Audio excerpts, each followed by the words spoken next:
आज हम बात करते हैं पानी की।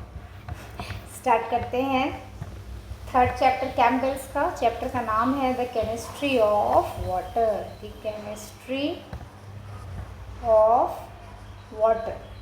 हमें पता है पानी जो है, ठीक है, पोलर मॉलिक्यूल है। तो ये जो पोलर मॉलिक्यूल जी हैं, इनमें पोलर कोवेलेंट बॉन्ड्स हैं, है ना। कहाँ पे भाई साहब, ये देखो, ये कैसा बॉन्ड है, पोलर कोवेलेंट बॉन्ड है ना। होता क्या है, ऑक्सीजन बहुत इलेक्ट्रोनेगेटिव है, ज़्यादा इलेक्ट्रोनेगेटिव है, हाइड्रोजन कम इलेक्ट्रोनेगेटिव है। ऑक्सीजन ने इलेक्ट्रॉन्स को अपनी तरफ खींच के रखा है, मेरे को ज़्यादा चाहिए, मैं ज़्यादा देर तक रखूँगा इसको, तो वो ज़्यादा उस पर देखो पार्शियल नेगेटिव चार्ज आ गया, डेल्टा नेगेटिव। और हाइड्रोजन भाई यार हम तो कमज़ोर आदमी, हम थोड़ा कम खेल लेंगे खिलौने से, तो इन पर पार्शियल पॉजिटिव चार्ज आ गया, डेल्टा पॉजिटिव। अब हुआ ये कि जब कई पानी के मॉलिक्यूल्स रहते हैं ना, तो एक का हाइड्रोजन जो है दूसरे के ऑक्सीजन की तरफ खींचा चला जाता है ना, और बन जाते हैं हाइड्रोजन बॉन्ड्स। अब ये हाइड्रोजन बॉन्ड्स बहुत वीक होते हैं, ठीक है। इनकी जो स्ट्रेंथ होती है 1/20 होती है strength as compare to covalent bonds. They are just 1/20 as strong as covalent bond. देखो कितने कमज़ोर बॉन्ड है ये, ठीक है। तो ये बहुत जल्दी बनते हैं, टूटते हैं, फिर से बनते हैं ग्रेट फ्रीक्वेंसी के साथ। किसी पर्टिकुलर टाइम पे ये पानी में नए नए बॉन्ड बन रहे होते हैं, टूट रहे होते हैं, और नए नए पार्टनर्स के साथ ये बनते जाते हैं, ठीक है।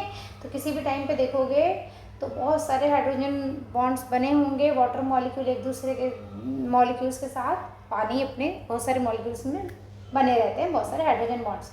अब होता ये कि जो हाइड्रोजन बॉन्डिंग है ना, यही पानी को एक्स्ट्रा ऑर्डिनरी प्रॉपर्टीज़ देता है।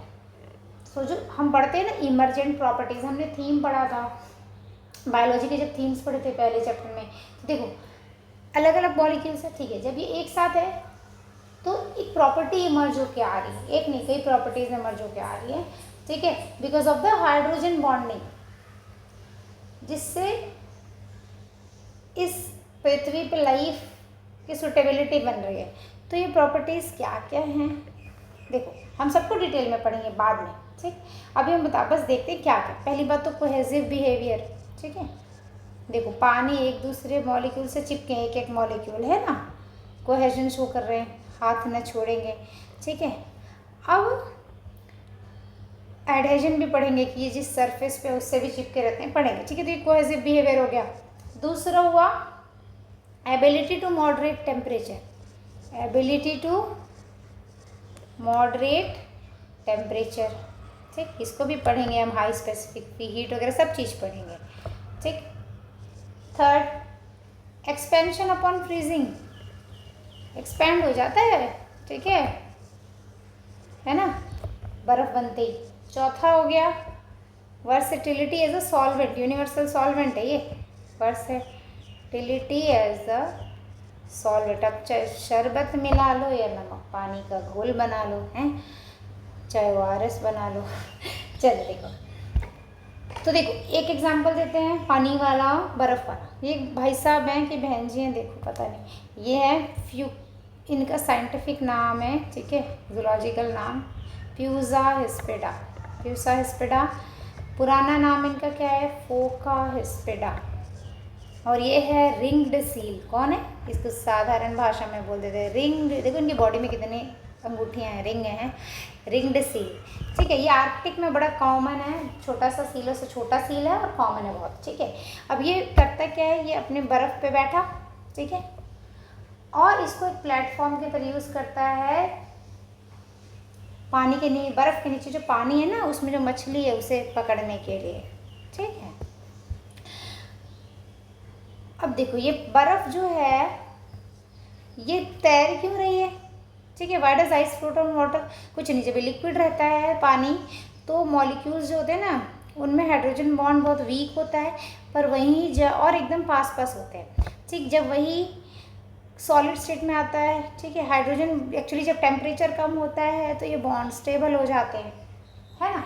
बर्फ़ में क्या है, हाइड्रोजन बॉन्ड स्टेबल है, तो वाटर मॉलिक्यूल्स दूर दूर चले गए एक दूसरे से, है ना, ये देखो। और आइस जो होता है उसकी डेंसिटी कम है एज कंपेयर टू वाटर, और वो फ्लोट करता है पानी के ऊपर, है ना। तो देखो जब ये पानी के ऊपर फ्लोट कर रहा है तो कम से कम नीचे का पानी ज़्यादा ठंडा नहीं हो रहा है, तो उसमें बाकी जीव जंतु रह पाएंगे, जिंदा रह पाएंगे, उसमें लाइफ सर्वाइव कर पाएगी, है ना। तो ये बहुत इंपॉर्टेंट है कि ऊपर आइस बनी है तो नीचे के ऑर्गेनिजम्स बच जा रहे हैं, उनकी एक लाइफ है नीचे, एक लाइफ नहीं बहुत सारी, मतलब समझ रहे हो, दुनिया ही अलग ही दुनिया है बर्फ़ के नीचे पानी में। अच्छा, ये जो रिंग्ड सील होता है ना, ये देखो ये ब्रीदिंग होल्स बनाता है पानी में, कई गड्ढे, बर्फ़ में कई गड्ढे बनाता है, जैसे ये देखो गड्ढा बनाया ना, इससे अंदर वो घुसा, ठीक है, और अपना मछली वछली जो खाना पीना है अपना पकड़ा खाया जो भी है, ठीक है। अब वो बाहर सांस लेने आने की कोशिश करेगा, और जैसे ही सांस लेने की कोशिश करेगा बाहर आने के लिए, तो ये भाई साहब आज इनको खाने के लिए बैठे हैं, ठीक है, पोलर बियर।